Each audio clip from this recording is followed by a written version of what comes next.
Hey guys, thanks for tuning in to the channel. I'm Scott. I'm Mike. Thanks for joining us in the Movie Den, guys. Today we have our second episode of From the Vault, in which we reviewed the movie Leviathan. Leviathan. Leviathan. However you want to spell or I say it. it's Leviathan, but I'm from Leviathan. the West. That's what, or yeah, Leviathan. Yeah, you know, Leviathan. You like you said, whatever.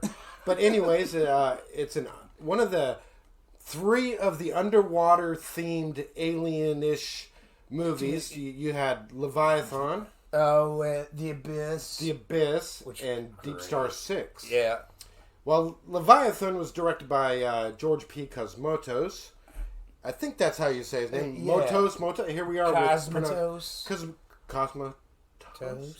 But anyways, he's known for Rambo First Blood Part 2. Yeah. Cobra, both with Stallone. Cobra, yeah. And Tombstone.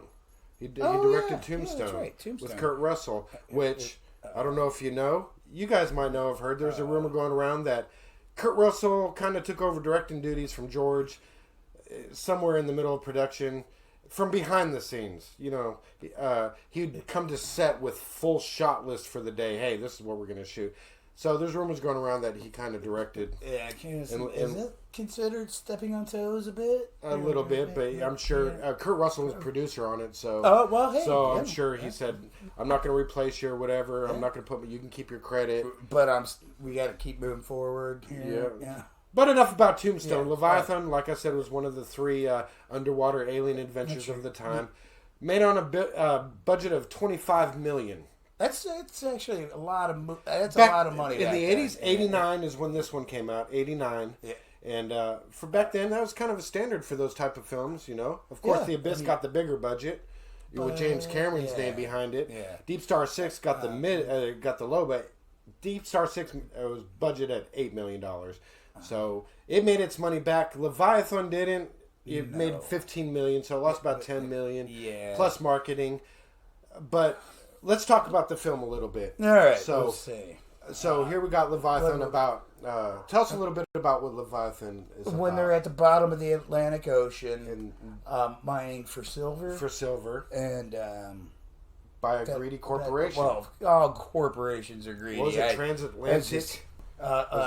Transoceanic. Transoceanic. You're always going to have one of them corporations in these type of movies. And honestly, the movie, for the budget they had a stellar all-star cast. Seriously.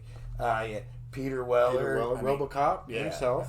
Ernie Hudson. From Ghostbusters. Yeah, we all know him. Meg Foster. Bright blue eyes. Crazy got piercing every time she looks at you. It's like, look into my eyes. It's almost frightening. Yeah, God. You almost don't want to look in her eyes. Man. And Daniel Stern. Daniel Stern is fantastic. I mean, the comic relief in the... Well, comic relief, as one might expect from Daniel Stern. The obnoxious co-worker. But he's so much more than all that. Yeah. I say he's a very underrated actor. So, Daniel, if you're watching, love you, boy. Yeah. Okay. He did pretty good. Then you have Richard Crenna. Oh, that's right. Colonel Troutman from Rambo. Yeah. So, obviously, George and Richard worked together before in First Blood Part 2. Yeah.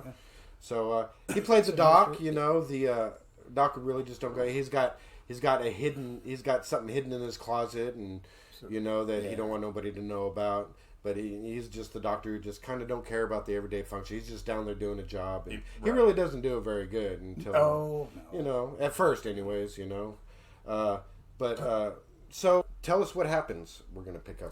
They're forced to work together on their day off, and they're out walking around the ocean and doing their work and their money stuff, and they're at it and back and forth.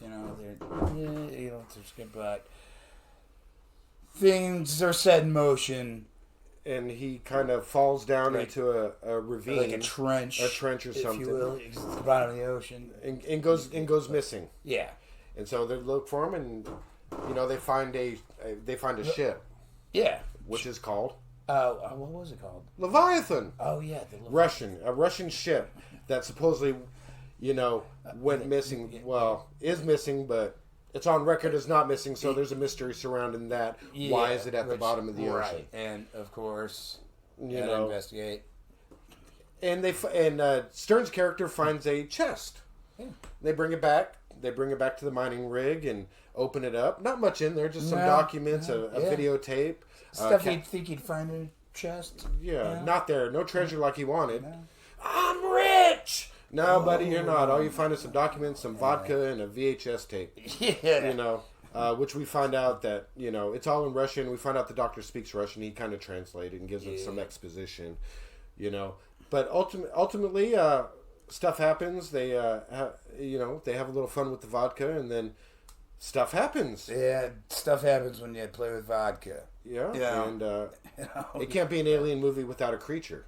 Oh, no, and honestly, they did such a fantastic job on the creature. And I know I say that about a lot of movies, but I get excited about that cheesy kind of stuff. Like especially when the creature's designed by none other than... Stan Winston. Stan mother-loving Winston. God rest your soul, brother. I wish you were still around to give us beautiful stuff.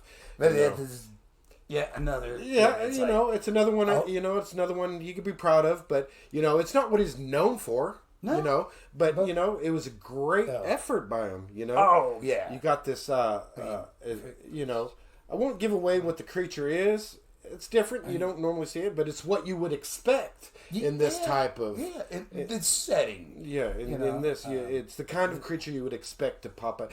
It's not... When I first saw it, it's not what I expected the creature to look like. But were you disappointed? I wasn't disappointed. They did clever shots, not giving too much away of the creature. Yeah, they did. They did. Keeping it, giving us little teases of it. Background image or part of it walking around or in the shadow and stuff until the end. And in the end, back then, they always gave the reveal in the end of the movie. With the aliens, they didn't know how to do any. They didn't know any better. Yeah, and they killed it with this one. And when we do finally have the reveal, it's like, oh, it's pretty cool looking. But honestly, I want to say if I think the creature would have looked better. Not saying it looked terrible. Not saying it's terrible. Okay. But if there was actually a storm going on, and if it came up in the storm and it had a little more dark lighting, some rain on it, it could have covered some of the imperfections. Right. Not saying it was bad. Not saying it's bad. If you look for the imperfections, you're gonna find them. Yeah, I promise. Because it was shown in full daylight when we see it. I think it would have benefited a little more if there was actually a storm. Above. But the tension was good. The kills were good. Oh, yeah. The kills were good. I liked them.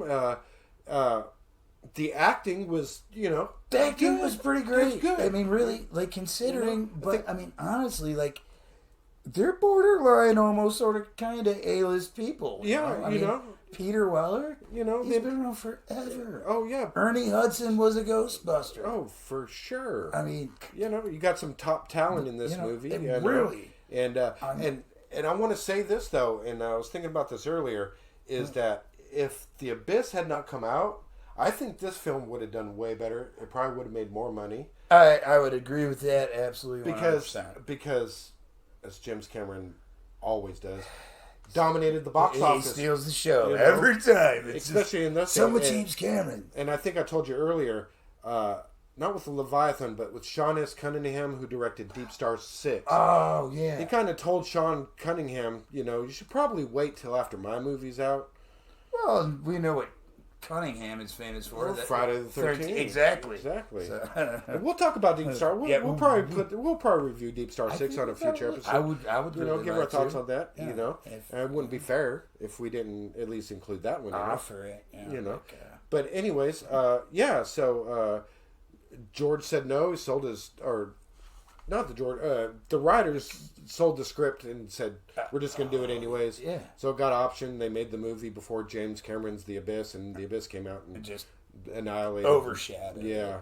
But honestly, like I was saying, I think it would have done better. It because really it had great production value. Oh, absolutely. The production value, everything about it was awesome. Whereas James Cameron totally filmed underwater, Leviathan... More practical lighting. Yeah. They did, they made it look like it was filmed on, and it wasn't bad. Yeah, no, they just used optical effects. Yeah, and to make it look really, like. it sucks in. You really, it's like, oh shit, they're really underwater. Yeah.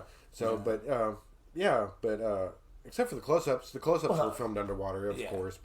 But as far as a lot of the shots, I mean, you can't tell, but just going in, I knew going in because I've done my research that it wasn't filmed underwater.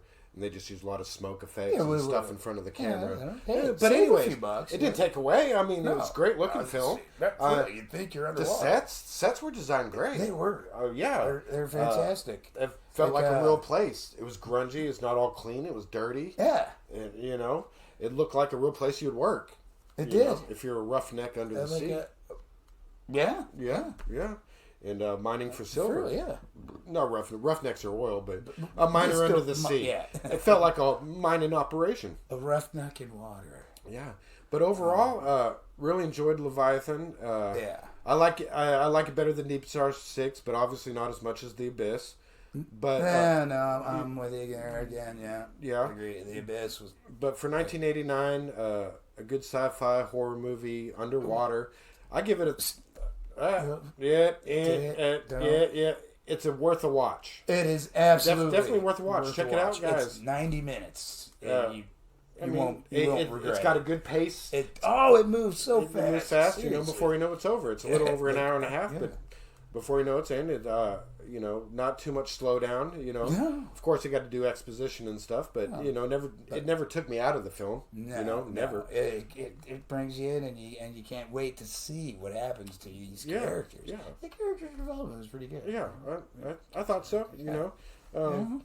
Everybody did a good job, man. Yeah, I really do. Overall, go see it somehow. Yeah, Leviathan or Leviathan. Dig into the vault. Pull that sucker out, slap it in your media player, You'll be happy you did. Yeah, and if you've seen it, let us know what you thought about it down in the comments. If you haven't, let us know if you plan on seeing it.